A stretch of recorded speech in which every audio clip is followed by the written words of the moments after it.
ரகசியம் என்று வரும்பொழுது அந்த வார்த்தையை கேட்ட உடனே நம்முடைய இருதயத்திலே மனதிலே அதை அறிந்து கொள்ள வேண்டும் என்கிற ஒரு எண்ணம் உண்டாகிறது அல்லவா?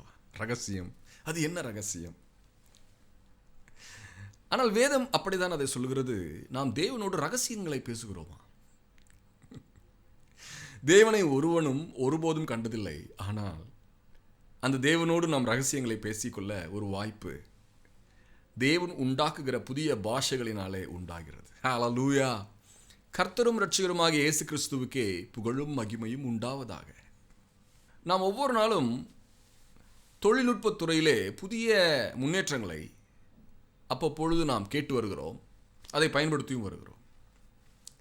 நம்முடைய மூளையை உண்டாக்கின தேவனுடைய மூளை எல்லா மூளைகளுக்கும் மேலான ஒரு மூளை அல்லவா? ஆகவே தேவனுடைய மூளையானது புதிய பாஷைகளை இந்த பூமிக்கு அனுப்பி கொண்டே இருக்கிறதாம். ஹல்லேலூயா! தேவனுடைய நாமம் மகிமைப்படுவதாக.